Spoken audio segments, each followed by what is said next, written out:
राज Rajalakshmi YouTube channel मु श्री दिलीप कुमार नायक मुझे पहुँची केन्द्रापड़ा जिला बालिया ग्राम जड़े महान व्यक्तित्व पाखे पहुँची जी कि जड़े एस्ट्रोलोजर प्लस एवं जानी जे शिक्षकता भी करुले सी परिचय देवे सर आप परिचय दे मु डॉक्टर नारायण पति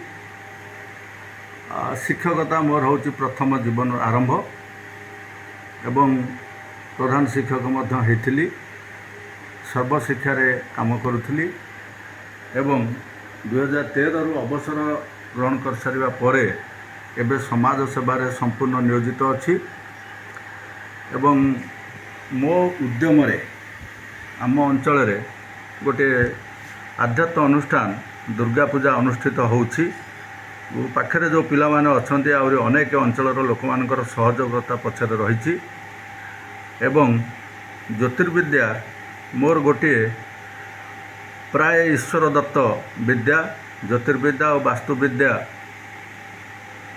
बाबद किसी दखल मोर अच्छी सर ये आप तीनोटी जिन आपको पाइले आउ जो थी कह आप एक कहते टीचर हेडमास्टर अच्छा तापर आप देखिए वास्तुविद्या आप विशारद तापर आप समाज सेवा कर किसी अच्छी कि एबे राजनीति रे मध्य अच्छी अच्छा भारतीय जनता पार्टी रे आज्ञा केन्द्रापड़ा सदर मंडल आज्ञा सदर ग्रामीण मंडल आज्ञा जोन 6 आज्ञा मुझे जनरल सेक्रेटरी अति सुंदर कथा देखो आम एमती जड़े महान व्यक्तित्व पाखे आसी पहुँचली एक्चुअल मुझे पिलांकर जो पास कर स्कूल दुई जनक नापी सार थ्रो सार नंबर मो पाखे था सार को जो पचारि सार जनक नंबर देले कहले आम घर पाखे आप आसतु ये आसला सब जिन पाइबे जहा हो सार सहित गोटे गोटे सार ए क्वेश्चन करी आपड़ जो शिक्षकता आरंभ कले कौ मसीह शिक्षकता आरंभ कले कौ स्कूल आरंभ कले 1981 मसीह प्रथम शिक्षकता आरंभ करी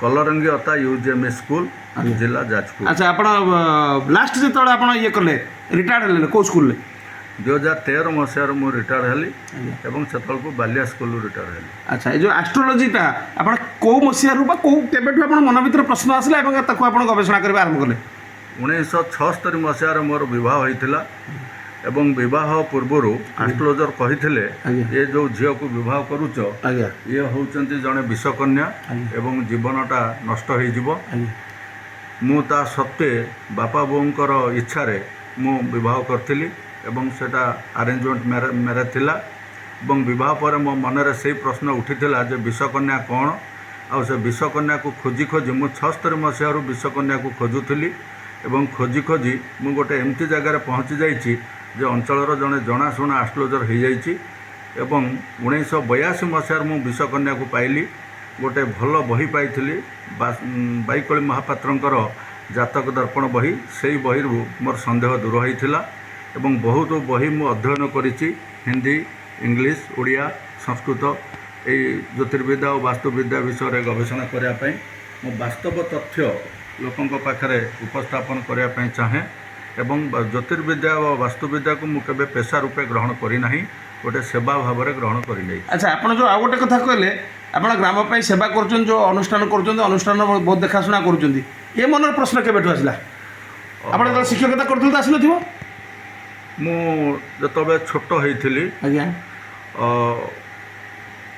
1967 मसीह आप युवक अवस्था हाँ सप्तम श्रेणी पढ़ुली आज्ञा से गोटे दुर्गा मंडप बलदेव जो श्री बलदेव जो सामने थिबा दुर्गा मंडपर पूजाटी 4 दिन जाक मुझे उपस्थित रही देखिबार सुजोग जीवन में प्रथम थर पाई एवं से पूजा पाठ मत एत आकृष्ट करिथिला मु चाहूली यही गोटे दुर्गा मंडप आम अंचल हुंता एवं आम अंचल दुर्गा मंडप नथिले किंतु दीर्घ 50 वर्ष काल अतिक्रांत हो गला 1967 मसीह ताहा संभव हो नथिला किछि पिला मानकर उद्यम को नहीं एवं मोर मन भीतर जतिकी थिला इच्छा आउ ये अंचल आउ जड़े लोक एवं भी अच्छा पूरा वृद्ध हो जाइछंती पूर्णचंद्र बेहेरा तांको ये बाबद मु नमस्कार करुच्ची एवं तांकर सबुबेले इच्छा थाए केमती गोटे भल दुर्गा मंडपटी हो एवं स्थानीय लोकनाथ महादेव जे कि प्रतिष्ठित महादेव तांकरी सन्निकट से लगिकी ଦୁର୍ଗା ମଣ୍ଡପଟିଏ ହେଇଛି 2017 ମସିହାରେ 2018 ମସିହାରେ ପ୍ରଥମ ଦୁର୍ଗା ପୂଜା ସେଇଠି ଆରମ୍ଭ କରାଯାଇଥିଲା। 8 ବର୍ଷ ଅତିକ୍ରାନ୍ତ ହୋଇସାରିଛି। ଆଚ୍ଛା, ଆଉ ଗୋଟେ କଥା ଆପଣ କହିଲେ ରାଜନୀତିରେ ଆପଣ ଏବେ ଟିକେ ସକ୍ରିୟ ଅଛନ୍ତି। ଆପଣଙ୍କର ବିଭିନ୍ନ ତ ଦଳ ଅଛି, ଆପଣ କାହିଁ ବିଜେପିକି ବାଛିଲେ? 2002ରୁ ରାଜନୀତି ପ୍ରତି ମୋର ଆକର୍ଷଣ ଆସିଥିଲା ଏବଂ ସେତେବେଳେ ଭାରତୀୟ ଜନତା ପାର୍ଟିର ନେତୃତ୍ୱ ଆମ କେନ୍ଦ୍ରାପଡ଼ାରେ ଥିଲା ଏବଂ ମୁଁ ମଧ୍ୟ ସେଥିରେ ସାମିଲ ହୋଇଥିଲି ଏବଂ ମୋର ଗୋଟେ ଓଡ଼ିଶା କ୍ଲବର ପିଲା ସେକ୍ରେଟାରୀ ଜିତେନ୍ଦ୍ର ପ୍ରସାଦ ପାଗଳ ତାକୁ ଆମ ତତ୍ତ୍ୱାବଧାନରେ କେନ୍ଦ୍ରାପଡ଼ା କଲେଜ ଯେଉଁଟା ଏବେ ସ୍ୱୟଂଶାସିତ ମହାବିଦ୍ୟାଳୟ ହୋଇଛି ସେ ମହାବିଦ୍ୟାଳୟରେ ସେ ହୋଇଥିଲା ସଭାପତି।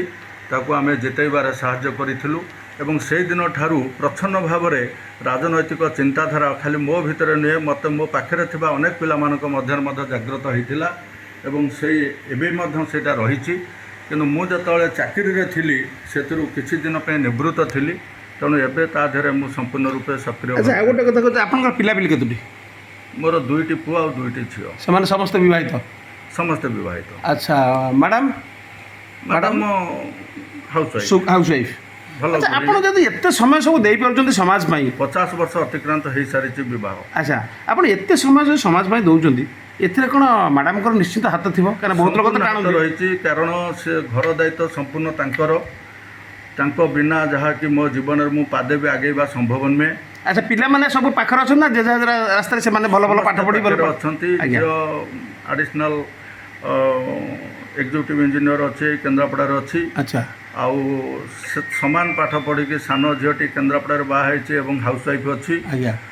ଆଉ ମୋର 2 ପୁଅ ସେମାନେ ଘରେ ରହୁଛନ୍ତି ଏବଂ ଜଣେ ଚାକିରି କରିଛି ଏଠି କେନ୍ଦ୍ରାପଡ଼ାରେ। ତାମାନେ ଆପଣଙ୍କ ଗାଇଡାନ୍ସରେ ପାରିବାରିକ ଶାନ୍ତି ମଧ୍ୟ ଆପଣ ପାଇସାରିଛନ୍ତି ଏବଂ ଏବେ ବି ପାଉଛନ୍ତି। କଥା ମୁଁ ଖୁସିରେ ଅଛି ଏଇଥିପାଇଁ ମୋ ପରିବାରର କୌଣସି ପିଲା ନିଶାଗ୍ରସ୍ତ ନୁହନ୍ତି। ଆଜ୍ଞା।